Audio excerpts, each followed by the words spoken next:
देखो भगवान अपने भक्त की रक्षा, चाहे गर्भ हो चाहे गर्भ से बाहर हो, जो भगवान का भक्त है उसकी रक्षा अनन्यास चिंतयन्तो माम ये जनाः पर्युपासते तेषां नित्याभियुक्तानां योगक्षेमं वहाम्यहम्। भगवान अपने भक्त का योग क्षेम वहन करते हैं। और ऐसा नहीं है कि इस जन्म में तुम जो कथा सुन रहे हो, तुम जो भजन कर रहे हो, भक्ति कर रहे हो, अर्चन पूजन वंदन कर रहे हो, ये व्यर्थ ही चला जाएगा। ये व्यर्थ नहीं जाता। अभी जहां आपकी जीवन लीला पूरी हुई, आगे का जो जन्म होगा आपकी जीवन लीला वहीं से प्रारंभ हो जाएगी। तो प्रेम से बोलो राधे राधे। तो भगवान गोविंद ने जब शस्त्र के माध्यम से भक्त को हानि पहुंचाने का प्रयास किया गया, तो भगवान शस्त्र लेकर के पहुंच गए और अपने भक्त की रक्षा करी। और आज वाग वज्र के माध्यम से राजा परीक्षित को मारने का प्रयास किया गया है, माने श्राप दिया है। समीक ऋषि के पुत्र श्रृंगी ने श्राप दिया है, हे राजन, हे कुलांगार परीक्षित, तेरी इतनी हिम्मत कि भजन कर रहे समाधि में बैठे हुए और हमारे पिताजी के गले में तूने मरा हुआ सर्प डाल दिया है। तेरी बुद्धि भ्रष्ट हो गई है, इसलिए जा, मैं तुझे श्राप देता हूं कि ठीक आज से 7वें दिन यही तक्षक नाग, यही सर्प तुझे ढसेगा और इसके ढसने से ही तेरी मृत्यु होगी। तो देखो, एक दृष्टि से सोचें तो ये श्राप है, लेकिन यदि दिव्य दृष्टि से सोचें, भक्ति वाली आनंद वाली दृष्टि से सोचें, तो ये उस कुमार का वरदान है, ऋषि कुमार का आशीर्वाद है।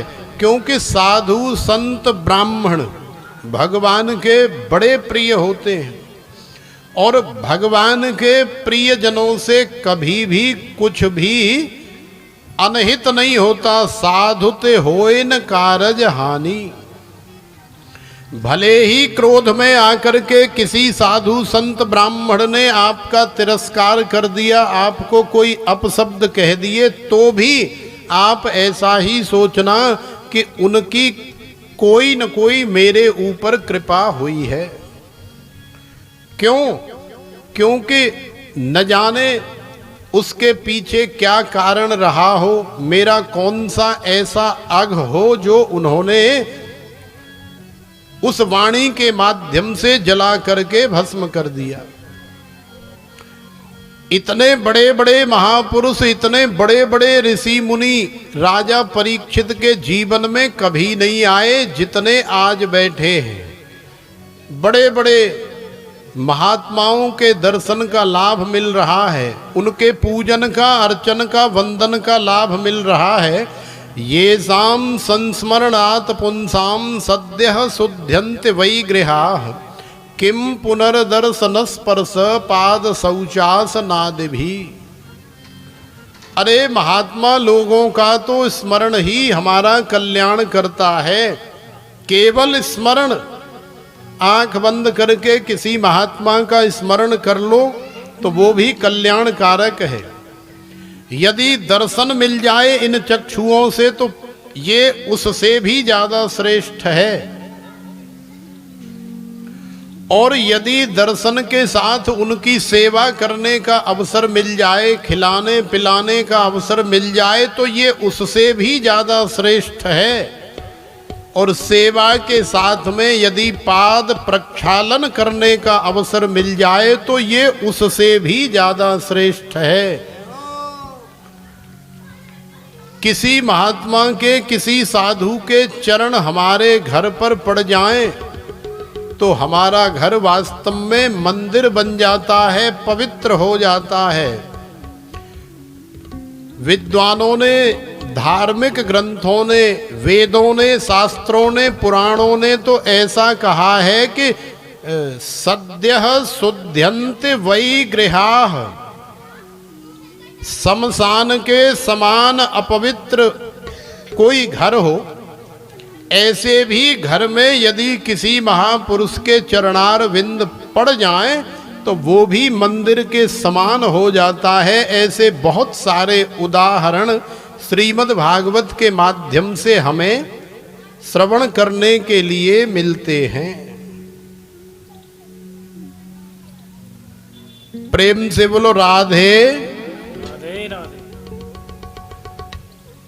तो देखो, राजा को किसी प्रकार की फिक्र नहीं है, क्योंकि राजा जानते हैं आया है सो जाएगा राजा रंक फकीर, कोई सिंहासन चढ़ चला कोई बंधा जात जंजीर, काल व्याल मुखग्रास त्रास निर्णास हेतवे, श्रीमद् भागवतम शास्त्रम कलौ कीरेण भासितम। तो भैया संसार में तो यदि आए हैं तो जाना ही पड़ेगा। जातस्य ही ध्रुवो मृत्यु ध्रुवम जन्म मृतस्य च, तस्माद् परिहार्यर्थे न त्वं शोचितुमर्हसि। यदि कोई मृत्यु को टालना चाहता है तो ये टल नहीं सकती, वो अपने आप को ही धोखा दे रहा है, अपने आप को ही मूर्ख बना रहा है, क्योंकि जो नियम भगवान ने प्रकृति का बना दिया है वही नियम वास्तव में ध्रुव है, अटल है। तो जीने के साथ राजा परीक्षित की तरह ये भी याद रखो कि हमें भी 7 दिन के अंदर ही संसार से जाना है, इसलिए हमें भी अपने कल्याण का मार्ग प्रशस्त कर लेना चाहिए। क्यों? 7 ही दिन हमारे पास हैं। क्यों रेणु जी, तुम्हारे पास कितने दिन हैं? आज तीसरे दिन आई हो। भाई कितने दिन होते हैं? सोमवार, मंगलवार, बुधवार, बृहस्पतिवार, शुक्रवार, शनिवार और इतवार। कितने दिन हो गए? 7 दिन। जब तुम्हारा जन्म हुआ था तो इन्हीं 7 दिनों के अंदर तो हुआ था या कोई और दूसरा दिन था, 8वां था? इन्हीं में से कोई एक होगा। तो जब आप संसार से जाओगे तो किसी 8वें 9वें दिन जाओगे या इनमें से ही जाओगे?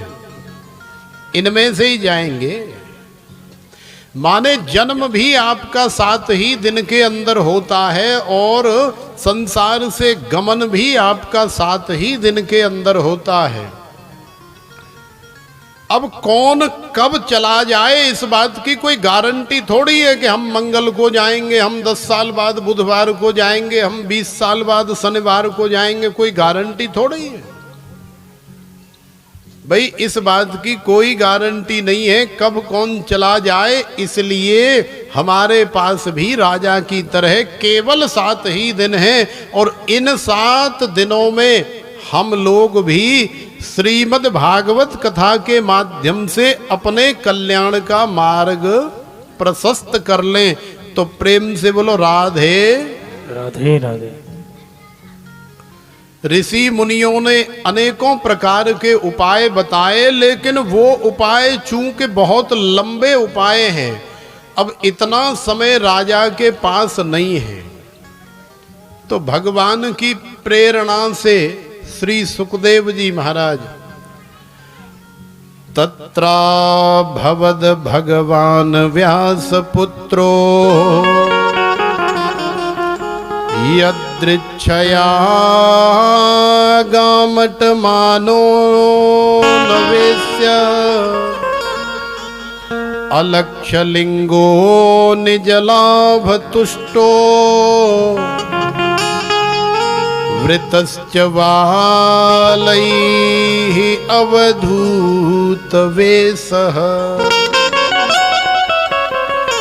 वृतश्च वालैः अवधूतवेषः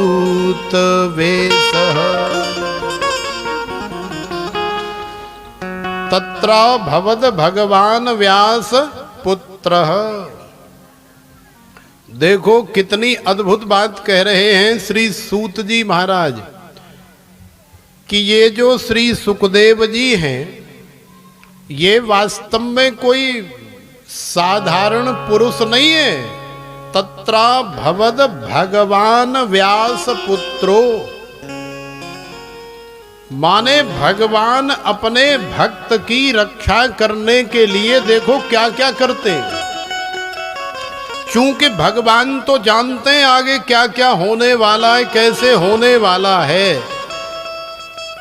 तो भगवान ने अपने भक्त परीक्षित की उत्तरा के गर्भ में भी रक्षा की। लेकिन आज जब ऐसा संकट आया राजा परीक्षित के ऊपर, तो भगवान ने ही व्यास जी के पुत्र श्री सुखदेव जी के रूप में अवतार लिया है। बोलिए श्री सुखदेव जी महाराज की जय हो।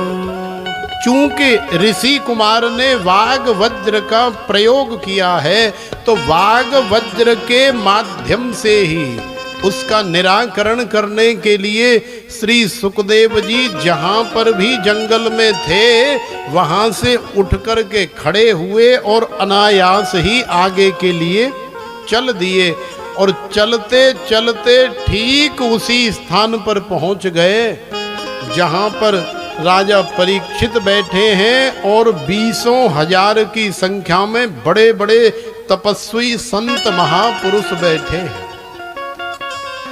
जब कोई भी राजा की समस्या का समाधान नहीं कर पाया, तो श्री सुखदेव जी महाराज ने जाते ही कह दिया, बेटा चिंता करने की आवश्यकता नहीं है, तेरा कल्याण समझ ले कि हो गया। जब डॉक्टर हमसे ये कह दे कि रजनी चिंता करने की आवश्यकता नहीं है, तुझे कुछ नहीं हुआ, क्यों घबरा रही है, हम बैठे ना, ये 4 गोली ले जा और सुबह पानी से ले लेना, रात को दूध से ले लेना, कोई दिक्कत ही नहीं है। ऐसे ही घबरा रही है, अरे डॉक्टर साहब कहा बताऊं, तुम बड़ो ब्लड प्रेशर हाई सो है जहाँ, तो मुझे तो चक्कर से आम तो है कछू ना आज तो है ही जहाँ तो कबू कबू। तो डॉक्टर यदि ऐसे कह दे ना, तो हम उसी समय ठीक हो जाते हैं और प्रसन्न हो जाते हैं। लेकिन कई डॉक्टर, ज्यादातर डॉक्टर तो ऐसे होते हैं संसार में कि भले ही हुई है जरा सी सर्दी खांसी और नेक दिखाने चले जाओ तो 10 बीमारी और बता देते हैं। माने ये बार बार आता रहेगा, दवाई लेता रहेगा तो हमारी दुकानदारी चलती रहेगी, अब जे मरे तो मर जाए, हम का लेन देन। उनकी सोच ऐसी होती है। तो ज्यादातर डॉक्टर संसार में ऐसे होते हैं। लेकिन कई सज्जन भगवान से प्रेम करने वाले, भक्ति करने वाले, वो ऐसे नहीं होते, वो सही सलाह देते हैं। और कई डॉक्टर जो बिल्कुल सही होते हैं, MBBS होते हैं, बड़े निपुण, बड़े दक्ष होते हैं, वो जानते हैं कि ये ज्यादा दिन जिएंगे नहीं, 1 महीना ही इनकी उम्र बाकी रह गई है। लेकिन फिर भी वो कहेंगे, रामलाल जी आप चिंता मत करो, अभी 20 साल आपको कुछ नहीं हो रहा है। तो भले ही मशीनरी की माध्यम से, अपने अनुभव के माध्यम से डॉक्टर जानता है कि इनको कैंसर है, 1 महीने से ज्यादा टिकने वाले नहीं है, लेकिन फिर भी डॉक्टर ने कह दिया, रामलाल जी चिंता करवे की नेको जरूरत ना है, 20 साल आपको कुछ नहीं होने वाला। तो समझ लेना कि वो 20 साल से पहले रामलाल जी दुनिया से जाने वाले नहीं है। ऐसी वाणी बोलिए मन का आपा खोए, औरन को शीतल करे, आपहु शीतल होए। तुलसी मीठे बचन से सुख उपजत चहु ओ। वशीकरण यह मंत्र है, त्यज दो वचन कठोर। तो देखो राजा परीक्षित को अभी जो 20,000 ऋषि मुनि मिले हैं वो अभी सस्पेंस में हैं कि राजा का कल्याण कैसे होगा। केवल 7 दिन की अवधि बाकी है, लेकिन श्री सुखदेव जी महाराज तो पहले से ही जीवन मुक्त हैं। तो जो सुलझा हुआ डॉक्टर है, वैद्य है, वो जानता है, और आपको भी वास्तव में जीवन मुक्त, तुम्हारा भी सही इलाज वही कर सकता है जो स्वयं स्वस्थ है, जो स्वयं जीवन मुक्त है। अब वो 20,000 की संख्या वाले ऋषि मुनि सब सदगृहस्थ संत हैं, तो वो भी संसार के घर गृहस्थी के अनेकों प्रकार के जंजालों में फंसे हुए हैं। लेकिन हमारे श्री सुखदेव जी महाराज तो 16 वर्षीय हैं। तत्रा भवद भगवान व्यास पुत्रो यदृच्छया गामट मानोन वेश्य। अलक्ष्य लिंगो, जिन्हें स्त्रीलिंग, पुल्लिंग, नर मादा इत्यादि का कोई ज्ञान ही नहीं है, जिनकी दृष्टि में सब कुछ ब्रह्म है, सब कुछ समान है, ऐसे 16 वर्षीय श्री सुखदेव जी पहुंचते ही कह दिए, बेटा नेको चिंता करवे की जरूरत ना है, तेरा तो कल्याण हो गया। प्रेम से बोलो राधे राधे राधे। बोले फिरियू गुरुजी। राजा परीक्षित ने कहा कि फिरियू गुरुजी, अरे मुंह पे कछु करवाओ तो सही, कोई उपाय तो बताओ। मैंने तो कुछ किया ही नहीं, आपने कोई गोली दवाई तो दी नहीं, डॉक्टर साहब ऐसे ही कह दिया मैं ठीक हूं। तो देखो जैसे डॉक्टर गोली देता है, ऐसे ही श्री सुखदेव जी महाराज ने कहा, बेटा तुम श्वास श्वास पर नाम जप, वृथा श्वास नहीं खो। ना जाने या श्वास की आवन हो न हो।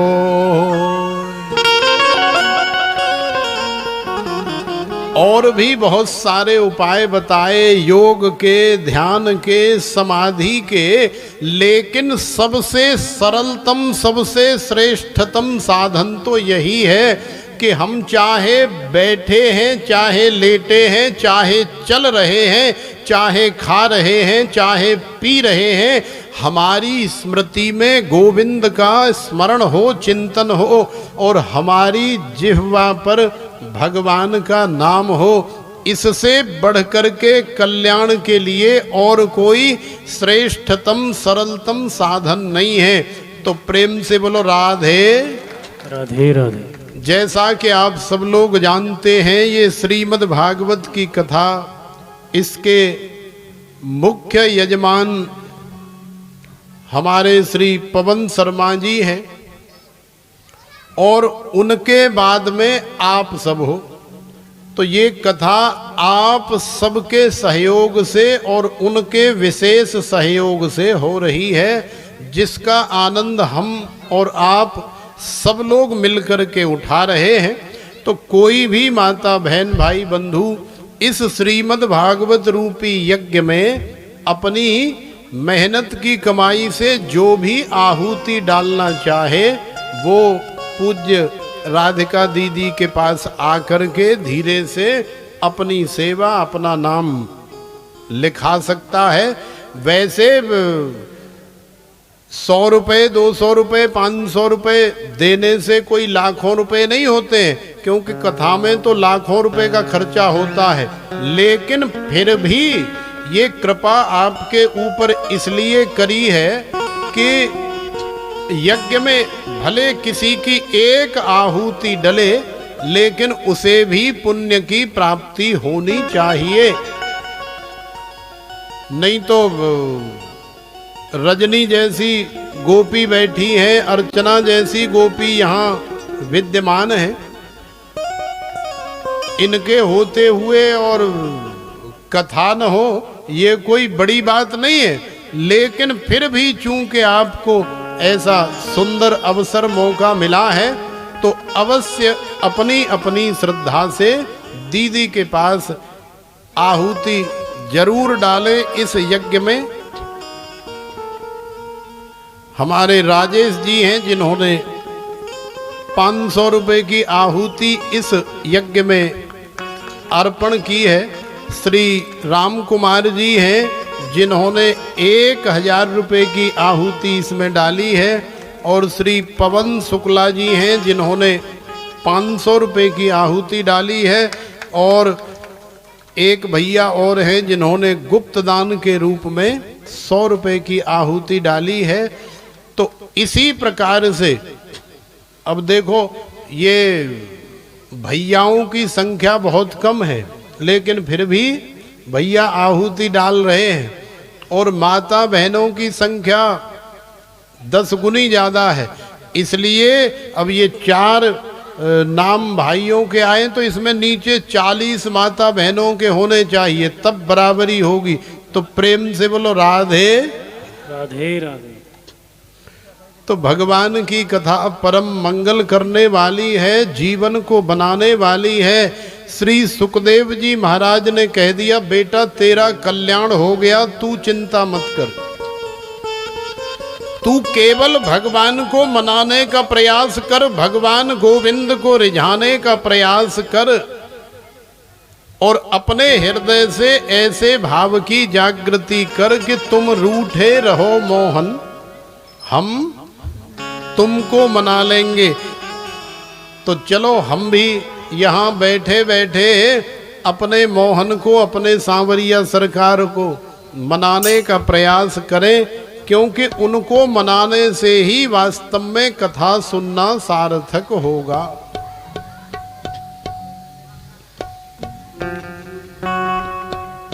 आप हमारे साथ में चलो, वृंदावन यहीं बैठ करके ले चलते हैं। तुम रूठे रहो मोहन, हम तुमको मना लेंगे। भगवान रूठ जाएं बड़ी बात नहीं है, रूठ जाएं भाई, रूठते ही रहते हैं। कभी भक्त रूठते, कभी भगवान रूठते, कभी जैसे पति रूठते हैं पत्नी मना लेती है, और कभी पत्नी रूठ जाती है तो पति मना लेते हैं। ऐसे ही भक्त और भगवान का रिश्ता है। तो आइए, बड़ा सुंदर सा भाव है। तुम रूठे रहो मोहन, हम तुमको मना लेंगे। तुम रूठे रहो मोहन, हम तुमको मना लेंगे। तुम रूठे रहो मोहन, हम तुमको मना लेंगे। तुम रूठे रहो मोहन, हम तुमको मना लेंगे। बाहों में असर होगा, घर बैठे बुला लेंगे। बाहों में असर होगा, घर बैठे बुला लेंगे। तुम रूठे रहो मोहन, हम तुमको मना लेंगे। तुम रूठे रहो मोहन, हम तुमको मना लेंगे। जय हो।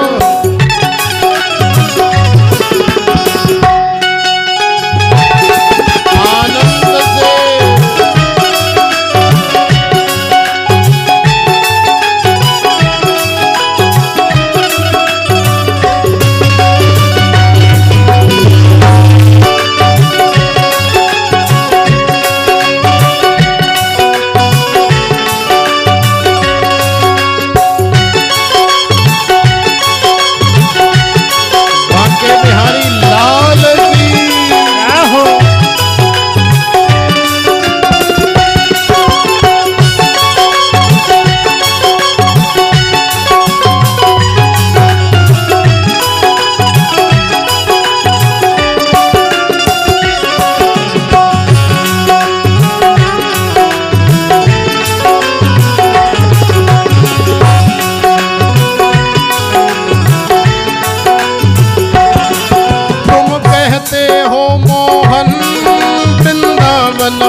कहते हो मोहन वृंदावन प्यारा है। इस दिल में आ जाओ वृंदावन पालेंगे।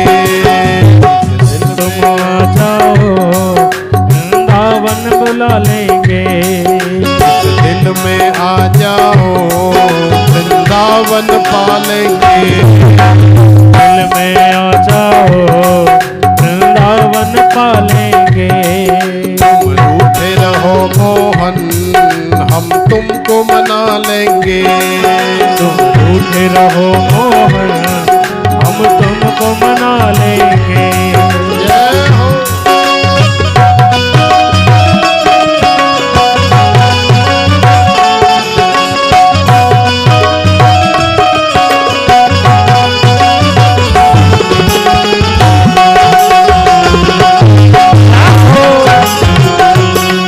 अरे आनंद लेते हुए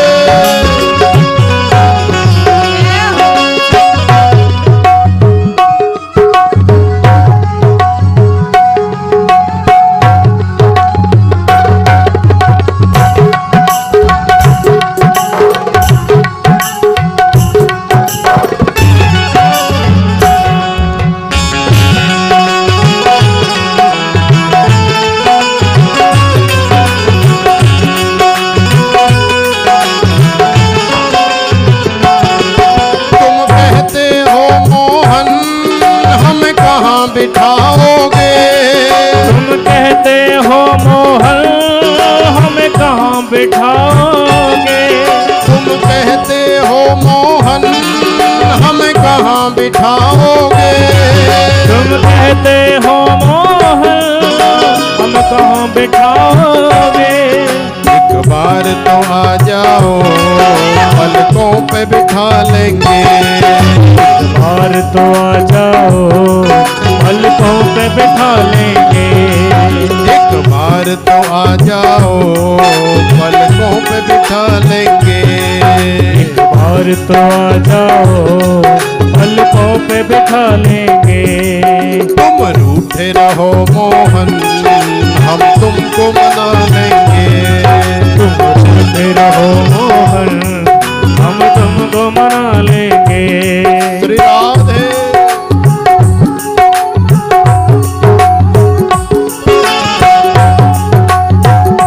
अरे झूमते हुए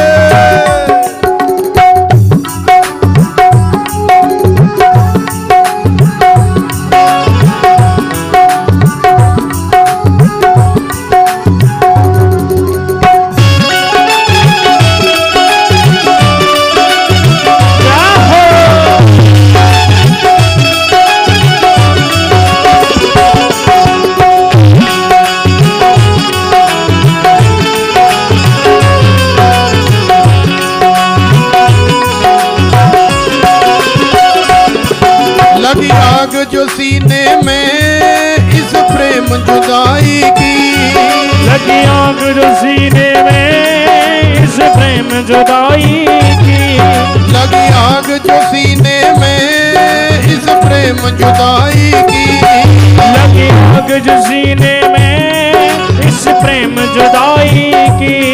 इस प्रेम की धारा से हम आग बुझा लेंगे। इस प्रेम की धारा से हम आग बुझा लेंगे।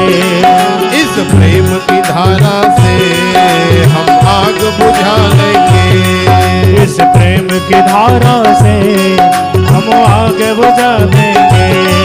बाहों में असर होगा घर बैठे बुला लेंगे। बाहों में असर होगा घर बैठे बुला लेंगे। तुम रूठे रहो मोहन हम तुमको बुला लेंगे। तुम रूठे रहो मोहन हम तुमको बुला लेंगे।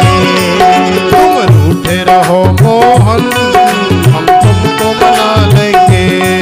तुम रूठे रहो मोहन हम तुमको मना लेंगे। तुम रूठे रहो मोहन हम तुमको मना लेंगे। तुम रूठे रहो मोहन हम तुमको मना लेंगे।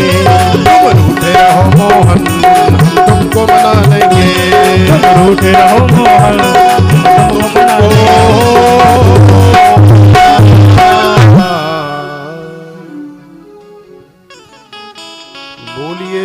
बांके बिहारी लाल की जय। तो देखो, भगवान से ऐसा कहो कि आप चाहे कितना भी रूठ जाओ, उससे हमें कोई फर्क नहीं पड़ता, क्योंकि हम आपके हैं, इसलिए आपको हर हालत में हम मना लेंगे। देखो, चींटी जो है कितना छोटा सा जीव होता है, चींटी कितनी छोटी होती है। यदि चींटी मुंबई से वृंदावन आना चाहे तो सोचो उसे कितने जन्म लेने पड़ेंगे। क्यों? अब मान लो मुंबई से जिस घर से, जिस बिल से चींटी निकल के चली और चलते ही आपका पैर उसके ऊपर रख गया, तो उसका तो हो गई ना गोविंदाय नमो नमः। अब दूसरा जन्म लेना पड़ेगा। फिर बेचारी 4 कदम चली, कोई स्कूटर निकल गया, मोटरसाइकिल निकल गई, गाड़ी निकल गई, अनेकों प्रकार के व्यवधान उसके जीवन में आएंगे। माने वो हजारों जन्म भी ले ले तो भी वृंदावन पहुंचने में शंका है कि वो पहुंचेगी या नहीं पहुंचेगी। लेकिन वही चींटी यदि कोई मुंबई से हमारे बांके बिहारी, रमण बिहारी, रास बिहारी का भक्त आ रहा हो और वही चींटी रास्ता तय न करके उसके वस्त्रों में चढ़ जाए, उसकी कमर पे जाके बैठ जाए, कंधे में बैठ जाए और कहीं कपड़े में जाके बैठ जाए, तो सोचो कि फ्लाइट से आने वाला भगत है तो कितनी देर लगी मुंबई से वृंदावन पहुंचने में चींटी को। भाई जितने भी 2, 4, 6 घंटे फ्लाइट में लगते होंगे, उतनी देर में चींटी वृंदावन में हाजिर हो जाएगी। और कहाँ चींटी हजारों जन्म लेने के बाद भी मुंबई से वृंदावन पहुंचने वाली नहीं है। लेकिन फिर भी तो भगवान के भक्त की तो ऐसी अद्भुत महिमा होती है कि आप यदि भगवान के पास पहुंचना चाहें तो हजारों जन्म लेकर के भी पहुंचना संभव नहीं है, भटक जाएंगे। काम, क्रोध, लोभ, मोह, मत्सर, मद, अहंकार इत्यादि अनेकों प्रकार के जो व्यवधान हैं, जो विकार हैं, उनके चक्कर में हजारों जन्म व्यर्थ चले जाएंगे, लेकिन फिर भी भगवान के पास हम नहीं पहुंच पाएंगे। और यदि किसी भगवान के प्रेमी, किसी रसिक संत साधु, किसी भगवान के भक्त के चरण पकड़ लें, उसके सानिध्य में आ जाएं। कई बार ऐसा होता है कि नहीं, तुम सोचती रह जाती हो कि वृंदावन जाएंगे, वृंदावन जाएंगे, वृंदावन जाएंगे, और 10 साल 20 साल निकल जाते। लेकिन आज खबर मिली कि बांके बिहारी की भक्त राधिका दीदी बस लेके वृंदावन जा रही। तो मौका मिल गया कि नहीं? माने आपने सपने में भी नहीं सोचा होगा कि आज हम वृंदावन जाएंगे या कल हम वृंदावन जाएंगे। आप तो 10 साल से सोच रही हो या सोच रहे हो, लेकिन आज सूचना मिली कि कल सुबह 4 बजे 5 बजे दीदी बस लेकर के जा रही हैं, तो तुरंत तैयार हो गई, रेडी हो गई और बस में बैठ गई और चली गई वृंदावन। तो वृंदावन पहुंचने के लिए, वृंदावन जाने के लिए, भगवान के पास जाने के लिए भगवान के भक्त की आवश्यकता होती है। भगवान के भक्त के बिना भगवान के पास पहुंचना असंभव है, क्योंकि बिना संत के भगवंत नहीं मिलते। तो प्रेम से बोलो राधे। श्री सुखदेव जी महाराज ने राजा को अनेकों प्रकार से समझाया। श्री सुखदेव जी महाराज जब भगवान की कथा श्रवण कराने लगे तो आप सब लोग जानते हैं कि एवं विनिमये जाते सुधाराज्ञा प्रपीयताम् प्रपास्यामो वयं सर्वे श्रीमद्भागवतामृतम्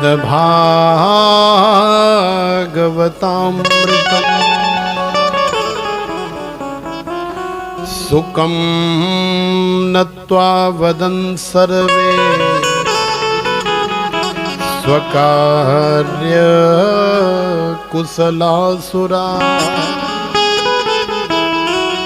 देवता लोगों का आगमन हो गया और देवता लोग बड़ी सहजता के साथ, बड़ी नम्रता विनम्रता के साथ सिर झुका करके, हाथ जोड़ करके श्री सुखदेव जी महाराज से निवेदन कर रहे हैं। सुकम नत्वा वदन सर्वे स्वकार्य कुशलासुरा, माने अपने कार्य को बनाने में निपुण, दक्ष, चतुर, चालाक देवता श्री सुखदेव जी से कह रहे हैं, बाबा हमें पता लगा कि आप कथा सुना रहे हैं, तो हम भगवान गोविंद की कथा सुनने के लिए स्वर्ग को छोड़ करके चले आए। हमारा आपसे ये निवेदन है कि आप हमें कथा सुनाएं। तो श्री सुखदेव जी महाराज ने कहा कि हाँ अवश्य भैया, कथा तो सार्वजनिक होती है, सार्वभौम होती है। भक्ति के ऊपर, भजन के ऊपर, कथा के ऊपर, भगवान के ऊपर सबका समान अधिकार है। कथा हो रही है, आप बैठो और कथा सुनो। तो देवताओं ने कही कि ना बाबा, हम ऐसी कथा नहीं सुनेंगे। तो श्री सुखदेव जी महाराज ने पूछ ली सुनीता जी कि आप कैसे कथा सुनोगे? तो बाबा हम तो ऐसे कथा सुनेंगे कि जा राजाए और ये जो बाबाजी जाठिया आए ना 20,000 की संख्या में ठाड़े, जिन तो कर दो तुम साइड। और हम जो स्वर्ग से देवता आए हैं ना, हम सुनेंगे त्याई कथाएं, और जितना खर्चा पानी होगा वो सब हम करेंगे। तो श्री सुखदेव जी महाराज ने कहा कि नहीं भैया, हम तो सहज ही स्वाभाविक यहाँ आकर के भगवान की कथा कर रहे हैं। ये किसी की प्राइवेट कथा नहीं है, न तो भगवान किसी के प्राइवेट हैं और ना ही भगवान की कथा किसी की प्राइवेट है। इसलिए जैसे राजा बैठे हैं, जैसे ऋषि मुनि बैठे हैं, वैसे ही आपको जहाँ उचित स्थान मिल रहा हो वहाँ बैठ जाइए और कथा हो रही है। इसमें किसी प्रकार का कोई भेदभाव नहीं है, आप भी कथा का आनंद लीजिए। लेकिन ये बात जो है देवताओं को रास नहीं आई। बोले बाबा तुम का हम कछु ऐसे ही मरे गिरे समझ रहे हो, हम भी पैसा वारे हैं। हाँ, और देखो जी बाबा भावा जो डोल रहे हैं, इनके पास क्या है? ये तो कथा सुनेंगे और जय राम जी की करके चल देंगे। ये माल भाल थोड़े देंगे आपको। अरे माल तो आपको हम देंगे। तो श्री सुखदेव जी महाराज ने पूछा कि भैया तुम हमें क्या माल दोगे? तो देवताओं ने बताया कि देखो, हम जानते हैं कि इस राजा को आप क्यों कथा सुना रहे हैं। इसे 7 दिन में मरने का श्राप लगा है। इसका कल्याण करने के लिए, इसे भगवान के पास भेजने के लिए आप कथा सुना रहे हैं। लेकिन हम लोग तो ऐसी व्यवस्था करके आए हैं कि एक तक्षक क्या, 1000 तक्षक भी इसे एक साथ डंक मारें, डस लें, तो भी ये राजा नहीं मरेगा। तो श्री सुखदेव जी महाराज ने पूछा भैया ऐसी कौन सी दवाई लेके आए हो? तो देवताओं ने कहा महाराज ये लो। तो अमृत का कलश श्री सुखदेव जी के सामने कर दिया। बोले महाराज ये अमृत लेकर के आए हैं और ये